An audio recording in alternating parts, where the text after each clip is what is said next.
When it comes to medical device and software, there are different types of classification. Stay tuned to learn more.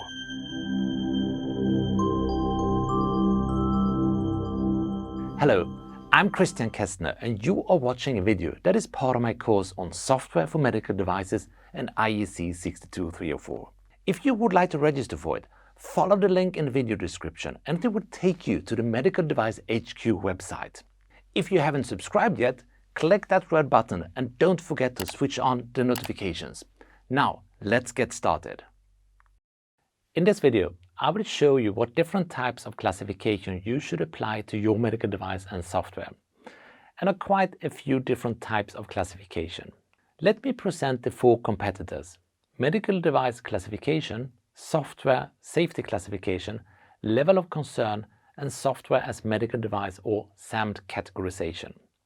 But to be fair, they're not competing, they serve different purposes. Let's start with the medical device classification.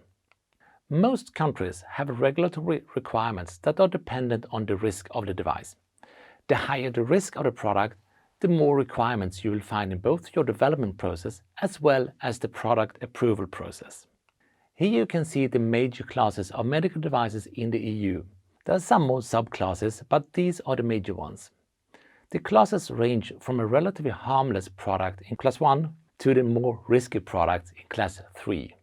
For low-risk devices, you might be allowed to launch a product without interaction with authorities or notified bodies. While for devices with higher classification, the expectation is higher and you need to engage with a notified body. The expectation of evidence is also higher and can, for example, result in requirements to arrange larger clinical studies to prove the medical device safety fulfills its purpose. For a long time, many medical device software products were classified as low-risk Class 1 devices in the EU. But the introduction of MDR in Europe was a game changer. This happened through the introduction of a new classification rule, Rule 11. With a strict implementation of Rule 11, most medical device software products will become at least Class 2A. Luckily, there is a guidance document which assists you in dealing with Rule 11, but it's still a challenge. A link to the guidance document is provided below, but before you divert into the guidance document, please wait a few more minutes because I will shortly show you how another classification can be helpful when reading the guide. Now we have looked at the EU market. What about the US then? Are the classes the same? The principles are the same, but not identical. For the US market, there are Class 1, 2, and 3 medical devices, so that's quite similar. But there are not 2A or 2B, just Class 2. It is also similar in the way that the higher the risk with a product is, the higher the classification will be, and with high classification comes more requirement. So, in simplified words, you can say it's same, but different. Medical device classification is different in various regions, but the concept is similar worldwide. The higher the risk is, the more expectations on you. Just to watch out, regions are not aligned about classification. So to avoid surprises, it is good practice to check your device classification for every market you have in plan. Next up is software safety classification. The purpose of software safety classification is to determine the rigor of the requirement in the standard IEC 62304. The standard is intended to be applicable worldwide and is not linked to any medical device classification. And when it comes to numbering, the software safety classification uses letter. Class A is considered as a low-risk classification and Class C is a high-risk classification. Software safety classification is based on the potential injury a software failure can cause. I will show you how to establish a software safety classification in a separate video, but for now, I will simplify it a little bit and say the software safety classification is driven by the severity of the harm that a software failure can cause. This means that generally speaking, there is a correlation between medical device classification and software safety classification. But in theory, you could have a medical device in a low class with a high software safety classification. And likewise, you can have a high-risk Class 3 medical device with the lowest software safety classification, if the software is harmless. But In practice, this is nearly impossible for software-only products. Still, it could be possible for embedded software if it's not providing any medical purpose. For example, some fancy lighting effect to make marketing management more happy. But in such case, I argue, if you really need to complicate a Class 3 product with a piece of software which is not adding anything to your intended purpose, right? Regardless of any potential correlation between medical device classification and software safety classification, you as a manufacturer will have to perform both. This applies to all your medical devices containing software, including software as medical device, also referred to as SaMD. And if one software classification isn't enough, there is also something called level of concern. This term comes from the FDA and is like software safety classification based on how harmful your software can be. But the software safety classification and level of concern are acting from two different viewpoints.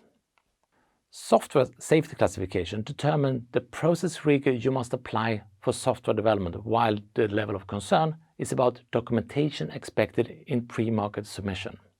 The higher the risk, the longer the list of expected documents will be. But if you think about it, higher process rigor will most likely generate more documentation. So if I simplify it, it results in the same but from different angles. When working with devices for the US market, it is not enough to define software safety classification according to IEC 62304. You must also establish a level of concern for your software. A convenient way to do this is to review similar products in the FDA clearance database. If you're lucky, you find a product close enough and you get a confirmation of the level of concern without too much effort. When determining the level of concern, you will use the terms minor, moderate, and major. There's a high likelihood that the level of concern and software safety classification are aligned. But please don't take this for granted for all products. The purpose of the two classifications are similar, but since they have slightly different approaches to determining the classification, you might end up with different outcomes. Lastly, it is not enough with two alternatives for software classification. There is one more. The third classification term used in the software domain is called SaMD categorization. And SaMD stands for Software as a Medical Device. SaMD categorization is an invention by International Medical Device Regulators Forum, IMDRF, and applies to stand-alone software products. The idea behind SaMD categorization is slightly different compared to the level of concern or software safety classification. In simplified words, we can say that the level of concern and software safety classification is based on the severity of harm. SaMD categorization uses a two-dimensional approach and takes significance and situations into account in the classification assessment. The intended use of the information provided by the SaMD has different significance depending on for what the information will be used. For example, the significance is higher if used to treat a patient compared to if it's used to inform clinical management.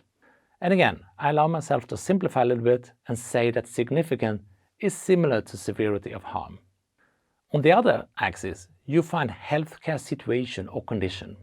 Here, the idea is that the criticality of a healthcare situation shall be considered in the risk categorization.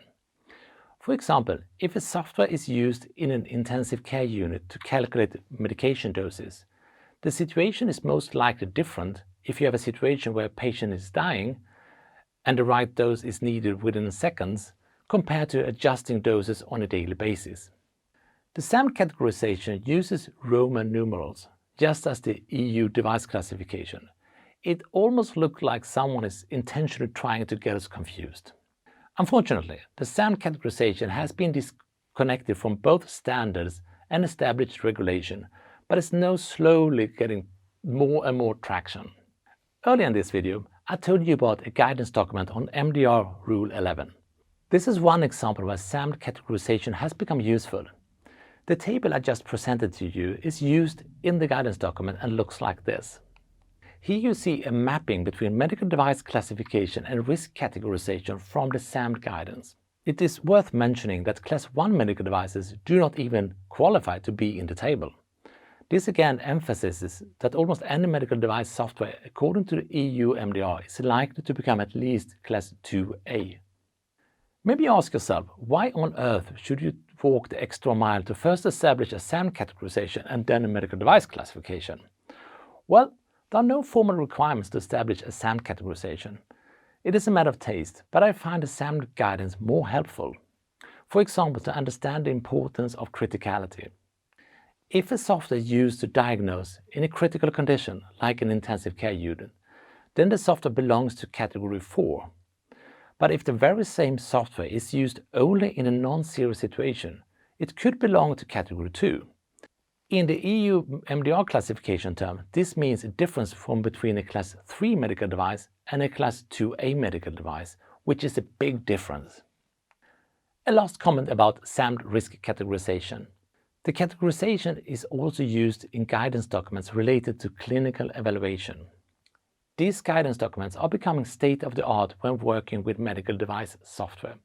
So yes, I think it adds value to establish a SaMD categorization for software as medical devices. You've now learned about 4 different classification concepts related to the medical device software.